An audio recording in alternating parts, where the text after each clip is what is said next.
নম্বর আমাকে 3 নম্বর প্রশ্ন স্যার। 3 নম্বর স্যার। জি sir. Sir অনেকেরই তো অবদান ছিল, কাকে রেখে কাকে বলি স্যার, সকলের সমন্বিত প্রচেষ্টাই ফসল স্যার। আপনার জন্ম কত সালে? জন্ম স্যার। জন্ম মানে 2 নম্বর প্রশ্ন স্যার না স্যার?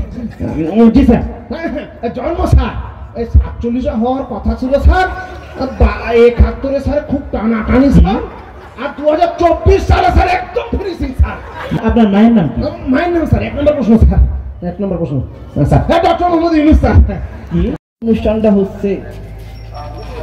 বাপরে বাপ, এর মধ্যে আমাদের বড় সাহেব আয়োজন করেছে ইন্টারভিউ নেয়ার। কি নেয়ার? ইন্টারভিউ। তিনি নাকি তার অফিসে কয়েকজনকে রাখবেন কাজের জন্য। আগের অফিসারগুলো একটু ভালো ছিল। এই ইন্টারভিউ শুরু সকাল 10টায়, আমি আসতাম 12টার পর পর, আবার এসে একটুখানি থেকে 1টার দিকে যাইতাম টিফিন খাইতে। আর এই যে স্যার দেশ স্বাধীন হওয়ার পর আসছে, এই স্যার এত কড়া, বাবারে বাবা। চেয়ার পরিষ্কারই আছে, এটা স্যারের চেয়ার। কি আরাম রে, রাতের বেলা তো মনে হচ্ছে ঘুমে যাবো।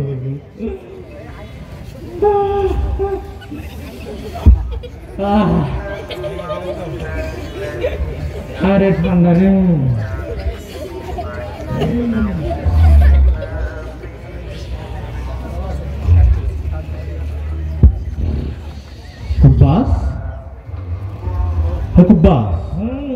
না এখন দেখাবো না, পরে স্যার আসে। কি কুব্বাস? স্যার আসেনি, পরে পরে। এই কুব্বাস, কেউ তো নাই এখানে। তুমি অফিস টাইমে ঘুম কিসে? ওনা ঘুম না স্যার, চোখ বন্ধ করে একটু ভাবতেছিলাম এই আজকে ইন্টারভিউ। চোখ বন্ধ করে ভাবো কেন? রাতে ঘুমাও না তুমি? স্যার রাতে আপনার কাছে আর আমি কি মিথ্যা কথা বলবো স্যার, কালকে রাতে একটা সিনেমা দেখেছি। সিনেমা? নতুন সিনেমা স্যার, চোখে গেলেই চালা। শোনো শোনো, বিষয় হচ্ছে এই সিনেমা দেখলে কবরে যে আর আখিরাতে যে কোনো পার পাবো না। এখন থেকে বলছি, নিজের জীবনের জন্য, এই দুনিয়াবী জীবনের জন্য হোক আর আখিরাতের জীবনের জন্য হোক, রুটিনটা পাল্টাও, হালাল গুলো করো, হারাম গুলো ছাড়ো। তো যাই হোক, ইন্টারভিউ যে হওয়ার কথা ছিল। সত্যি কথা বলতে আপনার এগুলো কথা আমার ভালো লাগে না। এই শোনো, বেশি কথা না, আমার ইন্টারভিউ এর সময় হয়ে যাচ্ছে, তাড়াতাড়ি ক্যান্ডিডেট কারা কারা আসতে ডাকো। ডাকবো স্যার? ডাকো তাড়াতাড়ি। প্রথম ক্যান্ডিডেট হাজির। এটা কি আদালত? না স্যার, এটা অফিস। ভালো মতো ডাকো। প্রথম ক্যান্ডিডেট আসো। May I come in sir? জি আসেন আসেন। স্যার ওটা আপনি স্যার। স্যার আমি বসে দিই স্যার, বসে দিই। সুন্দর হবে, সামনে দাও। বসো স্যার। জি বসো। আপনার সিভি যা দেখছি সব তো ভালোই আছে মোটামুটি। আচ্ছা, আপনাকে সাধারণ জ্ঞান থেকে কিছু প্রশ্ন করি নাকি? Okay sir. এখন তো অন্তর্বর্তীকালীন সরকার চলছে। আচ্ছা, আপনি কি বলতে পারবেন যে অন্তর্বর্তীকালীন সরকারের প্রধান উপদেষ্টার নাম কি? Sir doctor Muhammad Yunus. আপনি আপনার কাজ করেন। হ্যাঁ ঠিক আছে। আচ্ছা, এই যে আমাদের এই স্বাধীন সার্বভৌম বাংলাদেশ, এটা কবে স্বাধীন হয়েছিল বলতে পারবেন? স্যার বাংলাদেশ স্বাধীন হওয়ার কথা ছিল 1947 সালে, কিন্তু 71-এ এসে অনেক তোড়জোড়, আর স্যার 2024 সালে এসে ফাইনাল ফিনিশিং। আচ্ছা ঠিক আছে, আপনার জন্য। আচ্ছা, আপনাকে আরেকটা প্রশ্ন করি। এই যে বাংলাদেশ, স্বাধীন বাংলাদেশ, এই বাংলাদেশের স্বাধীনতার পিছনে সবচেয়ে বেশি অবদান কার দেখি বলেন দেখি? এখন তো ফাইসা গেলাম, বলেন দেখি। স্যার যদি ওই দিককার লোক হয় তাহলে তো শেখ মুজিব কইতে হইব, আর যদি এই দিককার লোক হয় তাহলে তো জিয়া কইতে হইব, জিয়া। স্যার বিষয়টা হচ্ছে, হ্যাঁ, অবদান স্যার সকলের সমন্বিত অবদানের ফসল স্বাধীনতা। ও আচ্ছা, আপনি বলতে চাচ্ছেন যে সকলের সমন্বিত প্রচেষ্টার ফসল এটা। আচ্ছা ঠিক আছে, আপনি আজকের মতো আসতে পারেন। এর পরবর্তীতে কি হচ্ছে আপনাকে জানিয়ে দেওয়া হবে। জানানো হবে, জানানো হবে। জি, সিভিতে থাকলো। আচ্ছা স্যার চা খাবেন? পরের জনকে ডাকো। শুধু উত্তর কর, শুধু উত্তর বল। প্রথমে হচ্ছে ডক্টর মোহাম্মদ মামুন। আরে চা লাগবে না বললাম তো, দ্বিতীয় জনকে ডাকো। 47 হওয়ার কথা ছিল, 71 অনেক কৌশল, আর 24 এসে ফিনিশিং। আর কিসের কথা হচ্ছে? তাড়াতাড়ি সকলের সমন্বিত প্রচেষ্টার ফল। কাকে রেখে কাকে বলি সকলের এসি সমন্বিত চলছে মনে হচ্ছে, প্রচেষ্টার ফল। শীতের মধ্যে এসি কি? জানা স্যার, বলে মনিটর। ওর চাকরি হয়। ডাকো আমি এই পরের জনকে ডাকো। পরের জন ডিসেম্বর মাস। December I coming sir. কি ডিসেম্বর? কে আসছে? আসুন বসুন। কি করছেন আপনি? চেয়ারে উঠে বসুন। চেয়ারে ঠিক আছে, ঠিক আছে। আশ্চর্য! আরে দুপা নামিয়ে বসুন।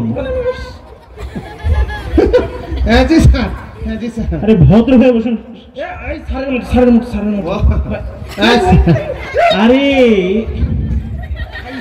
আচ্ছা, আপনি এইভাবে থাকেন, সমস্যা নেই। জি স্যার, আপনার সিভি তো যা দেখছি। বলেন স্যার। এটা কি? জি স্যার। আচ্ছা, এই আপনার মায়ের নাম কি? মায়ের নাম স্যার 1 নম্বর প্রশ্ন স্যার, 1 নম্বর প্রশ্ন sir. Doctor Muhammad Yunus sir. কি? Doctor Muhammad Yunus sir. আশ্চর্য বিষয়, 1 নম্বর প্রশ্ন স্যার। এরকম তো। আচ্ছা, আপনার জন্ম কত সালে? জন্ম স্যার, জন্ম মানে 2 নম্বর প্রশ্ন স্যার। না স্যার। জি স্যার। জন্ম স্যার 47 হওয়ার কথা ছিল স্যার।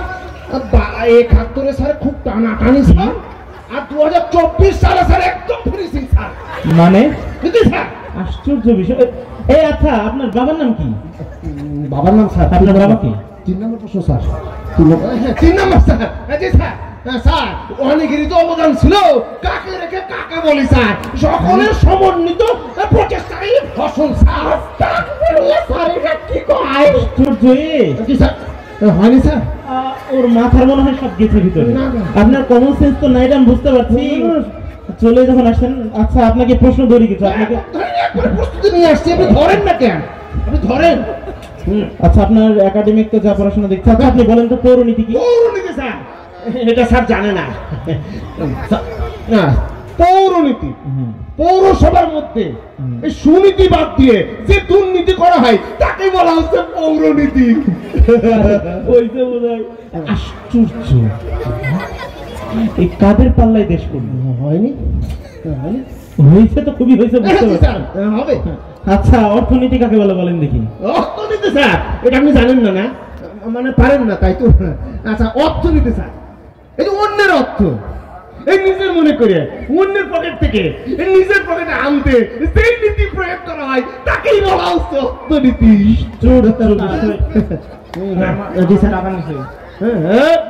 ওইটা অর্থনীতি। আচ্ছা, আপনি আমার ধৈর্য হচ্ছে না, আপনি যান, আজকের মতো যান। আমি জানি স্যার, চাকরি যে আমার হবে তো। চাকরি আপনার হবে না? আমি জানতাম হবে না, তাই প্রস্তুতি নিয়ে আসছি। কত লাগবে? কত লাগবে মানে? 5, 6, 7, 8। আপনি ওই দলের লোক? না আচ্ছা, আমি আপনাকে দিব, আপনি বলেন আপনার কত লাগবে। না না না না, আমি বলছিলাম যে আমার সিভিতে রেফারেন্স আছে তো। রেফারেন্স? আমি তো বললাম যে আপনি আপনার কত লাগবে বলেন, আমি দিব। আমাকে দিবেন স্যার? কত লাগবে? আমাকে দিবেন স্যার? দিবে স্যার, আমি আপনি দিবেন? আমি দিব। জি স্যার, আপনি স্যার ভালো মনে লাগে স্যার, আমি দিই। যা দিতে স্যার আপনি দেন স্যার। জি স্যার। আচ্ছা, আমি জানি।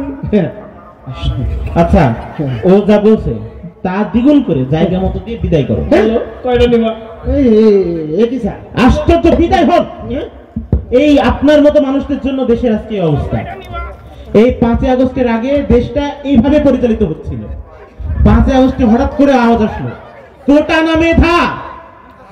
কেউ বলছেন কোটা না মেধা?